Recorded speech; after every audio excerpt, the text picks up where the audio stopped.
Hello everyone, সবাইকে সোনামণি learning সেন্টারে স্বাগত। আজ আমি নিয়ে এসেছি ষষ্ঠ শ্রেণীর পরিবেশ ও বিজ্ঞানের রায় ও মার্টিন প্রশ্ন বিচিত্রা সেট নম্বর 3। এর আগে আমি 1 এবং 2 করিয়েছি। তোমরা যারা দেখোনি, ভিডিও ডিসক্রিপশন বক্সে লিঙ্ক থাকবে, সেখান থেকে দেখে নিও। দেখো, 1-এর দাগে বলেছে সঠিক উত্তরটি নির্বাচন করো। 1 নম্বর প্রশ্ন, এরিথ্রোমাইসিন ঔষধ কী থেকে পাওয়া যায়? সঠিক উত্তরটি হবে ব্যাকটেরিয়া থেকে পাওয়া যায়। পরের প্রশ্ন দিয়ে দেখ, সামুদ্রিক মাছের যকৃতে পাওয়া যায়। সঠিক উত্তরটি হবে অপশন ডি, ভিটামিন এ এবং ডি সামুদ্রিক মাছের যকৃতে পাওয়া যায়। ভিটামিন এতে কী হয়, আমাদের চোখ ভালো রাখে, আর ভিটামিনের এর যদি অভাব হয় তাহলে রাতকানা রোগ হয়। আর ভিটামিন ডি আমাদের হাড়কে মজবুত রাখে, দাঁতকে মজবুত রাখে। ঠিক আছে। পরের প্রশ্ন 3 দেখ, প্রদত্ত কোনটি ভৌত পরিবর্তন? সঠিক উত্তরটি হবে জল ফুটে বাষ্পে পরিণত হওয়া। জল ফুটে বাষ্পে পরিণত হওয়া এটি ভৌত পরিবর্তন। পরের প্রশ্ন দেখো, 4 দেখ, কৃষি ক্ষেত্রে সার হিসাবে ব্যবহৃত হয়। সঠিক উত্তরটি হবে অপশনে ডাই অ্যামোনিয়াম ফসফেট। পরের প্রশ্ন 5 দেখ, বেরিয়ামের চিহ্ন কোনটি? দেখো, বেরিয়ামের চিহ্ন হবে BA, আবার ভুল করে BE বা BR এগুলো করো না। পরের প্রশ্ন দেখো, 6 দাগ, বাতাস হলো একটি কি মিশ্র পদার্থ। এরপর দেখো 2 দাগে শূন্যস্থান পূরণ করো। 1 নম্বর প্রশ্ন, সাগর কুসুম ও ক্লাউন মাছের মধ্যে মিথজীবিতার সম্পর্ক দেখা যায়। অর্থাৎ সাগর কুসুম ও ক্লাউন মাছের মধ্যে মিথজীবিতার সম্পর্ক দেখা যায়। উত্তর হবে ক্লাউন মাছ। পরের প্রশ্ন 2 দাগ, অ্যাজোলা বাতাসের নাইট্রোজেন গ্যাসটিকে আবদ্ধ করে। N2 মানে নাইট্রোজেন গ্যাস। পরের প্রশ্ন 3 দাগ, পিতলের বাসনে সবুজ ছোপ ধরা একটি রাসায়নিক পরিবর্তন। কি পরিবর্তন? রাসায়নিক পরিবর্তন। পরের প্রশ্ন দেখো, 4 দাগ, একটি নির্দিষ্ট সময়ের ব্যবধানে যে ঘটনা পুনরায় ঘটে তাকে বলা হয় পর্যাবৃত্ত ঘটনা। পরের প্রশ্ন 5 দাগ, নুন জল থেকে নুনকে পৃথক করা হয় কেলাস পদ্ধতিতে। পরের প্রশ্ন 6 দাগ, ফসফিনের সংকেত লেখো। এই প্রশ্নটা খুবই ইম্পর্টেন্ট, পরীক্ষা আসার খুব সম্ভাবনা রয়েছে। PH3। এরপর দেখো, এক কথায় উত্তর দাও। 1 নম্বর প্রশ্ন বলেছে, দই তৈরির সময় দুধে এক প্রকার অ্যাসিড তৈরি হয়, তার নাম কি? উত্তর হবে ল্যাকটিক অ্যাসিড। পরের প্রশ্ন 2 দাগ, রজন কোন গাছ থেকে পাওয়া যায়? উত্তর হবে পাইন গাছ, শাল গাছ থেকে রজন পাওয়া যায়। পরের প্রশ্ন দেখো 3 দাগ, সবচেয়ে হালকা ধাতু কোনটি? সবচেয়ে হালকা ধাতু হচ্ছে লিথিয়াম। পরের প্রশ্ন 4 দাগ, সোডা ওয়াটারের মধ্যে কোনটি দ্রাব ও কোনটি দ্রাবক? তো সোডা ওয়াটারের মধ্যে CO2 মানে কার্বন ডাই অক্সাইড, আর জল হচ্ছে দ্রাবক। দ্রাব হচ্ছে CO2 আর দ্রাবক হচ্ছে জল। পরের প্রশ্ন 5 দাগ, কোনো একটি পরিবর্তন যে রাসায়নিক পরিবর্তন হতে পারে তা কি করে বুঝবে? দেখো, নতুন পদার্থ তৈরি হবে, গন্ধ ও তাপ সৃষ্টি হবে, তারপর তার কাঠামো ধর্ম সমস্ত কিছুই পরিবর্তন হবে। পরের প্রশ্ন দেখো 6 দাগ, স্বচ্ছ চুন জলকে বাতাসের কোন গ্যাস ঘোলা করে? উত্তর হবে কার্বন ডাই অক্সাইড বা CO2। কার্বন ডাই অক্সাইড বা কি? CO2। এরপর দেখো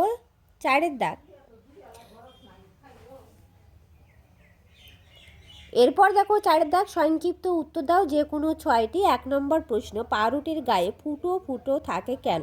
তোমাদের টেক্সট বইয়ের 20 নম্বর পেজে রয়েছে। দেখো, আমি খুব সুন্দর করে দাগিয়ে রেখেছি, এখান থেকে লিখবে। ময়দা বা আটা আর জল দিয়ে কী হয়? রুটি তৈরি করা হয়, পাউরুটি তৈরি করা হয়। আর লাগে ইস্ট হলো এক ধরনের এককোষী ছত্রাক। ময়দা বা আটায় থাকা শর্করাকে ইস্ট ভেঙে ফেলে আর তৈরি করে কার্বন ডাই অক্সাইড আর অ্যালকোহল। ময়দা বা আটার মিশ্রণটিকে ফুলে ফেপে উঠতে সাহায্য করে এই কার্বন ডাই অক্সাইড। পরে ওই মিশ্রণ থেকে কার্বন ডাই অক্সাইড বেরিয়ে যায় আর পাউরুটির গা ফুটো ফুটো হয়ে যায়। এই পর্যন্ত লিখে দিবে, ঠিক আছে। পরের প্রশ্ন দেখো 2 দাগ, ভৌত ও রাসায়নিক পরিবর্তনের 2টি পার্থক্য লেখো। এটাও তোমাদের টেক্সট বইয়ে দেখো 32 নম্বর পেজে রয়েছে, খুব সুন্দর করে দেওয়া। আমি আর বলছি না, তোমাদের শুধু দেখিয়ে দিচ্ছি। দেখো, ভৌত পরিবর্তন, রাসায়নিক পরিবর্তন, ঠিক আছে। এই পার্থক্যটা অবশ্যই পড়বে, পার্থক্যটা ভেরি ভেরি ইম্পর্টেন্ট, পরীক্ষায় থাকবেই। যেগুলো ইম্পর্টেন্ট থাকবে সেগুলো আমি বলে দিব, তোমরা পারলে একটু বইয়ে দাগিয়ে নেবে বা ভেরি ভেরি ইম্পর্টেন্ট কথাটা লিখে রাখবে। এরপর দেখো 3 দাগ, কয়লার বড় টুকরোর চেয়ে কয়লার গুঁড়োর দহন দ্রুত ঘটে কেন, ব্যাখ্যা করো। চলো, এইটা বইয়ের মধ্যে তেমন একটু ভালো নেই, আমি অন্য কোনো বই থেকে দেখিয়ে দিচ্ছি। দেখো উত্তরটা তোমরা এখান থেকে লিখবে, আগুন ধরালে বড় কয়লা অপেক্ষা সমান ওজনের গুঁড়ো করা কয়লা তাড়াতাড়ি জ্বলে উঠবে। কারণ কোনো রাসায়নিক পদার্থের বড় টুকরোকে ভেঙে ছোট ছোট টুকরো বা সূক্ষ্ম কণায় পরিণত করলে তার উপরিতলের ক্ষেত্রফল বৃদ্ধি পায়, ফলে এরা তাড়াতাড়ি রাসায়নিক বিক্রিয়ায় অংশগ্রহণ করতে পারে। কয়লার বড় টুকরো অপেক্ষা সমান ওজনের কয়লার গুঁড়োর পৃষ্ঠতলের ক্ষেত্রফল বেশি হয়। অধিক পরিমাণ গুঁড়ো কয়লা অক্সিজেনের সংস্পর্শে এসে বিক্রিয়া করার সুযোগ পায়, ফলে রাসায়নিক বিক্রিয়ার গতিবেগ বৃদ্ধি পায় ও জ্বলে ওঠে। এই পর্যন্ত লিখে দেবে, কেমন?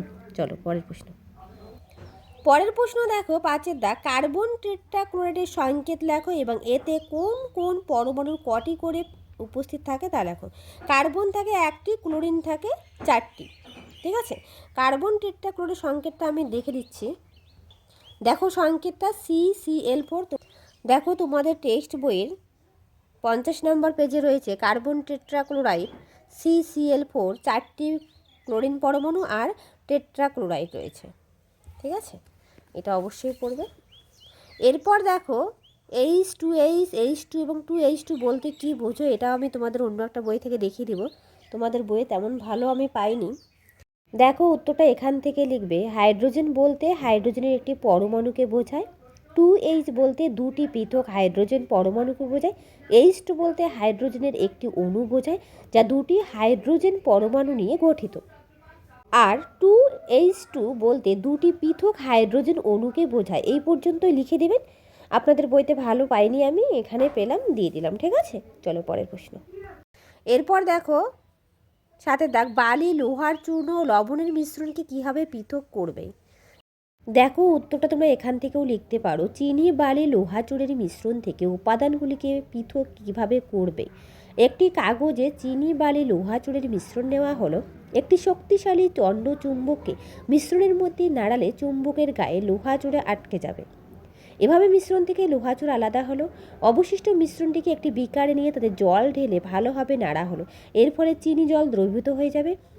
এবার ফিল্টার কাগজের সাহায্যে দ্রবণটিকে পরিস্রাবন করা হলো। ফিল্টার কাগজে বালি আটকে রইল এবং চিনির দ্রবণ ফিল্টার কাগজের মধ্য দিয়ে নিচের পাত্রে জমা হলো। চিনির দ্রবণকে গরম করলে জল বাষ্পীভূত হবে, পাত্রে চিনির দানা পড়ে থাকবে। এভাবেই মিশ্রণ থেকে উপাদানগুলিকে পৃথক করা যায়। এছাড়াও আমি তোমাদের টেক্সট বই থেকে দেখিয়ে দেবো, এটাও তোমাদের টেক্সট বই রয়েছে। এছাড়াও আমি টেক্সট বই থেকে দেখিয়ে দেওয়ার চেষ্টা করছি। দেখো এই দেখো, এটা সাহায্যে চুম্বকের সাহায্যে মিশ্র পদার্থের পৃথকীকরণ, এটা একটু দেখে নেবে। এটা দেখে নিলেই এই দেখো, নুন আর লোহা গুঁড়ো মিশিয়ে নাও। এই যে পরীক্ষাটা দেওয়া আছে না, এই পরীক্ষাটা পড়লে বা এই পরীক্ষাটা ভালো করে পড়লেই তোমরা পেয়ে যাবে। তাহলে দেখো আজ রইলো এ পর্যন্ত, আবার দেখা হবে নতুন আর একটা ভিডিওতে। যদি ভিডিওটা ভালো লেগে থাকে প্লিজ একটা লাইক, শেয়ার অ্যান্ড কমেন্ট করবে। আর যারা নতুন সাবস্ক্রাইব করে পাশে থাকবে। Thank you everyone.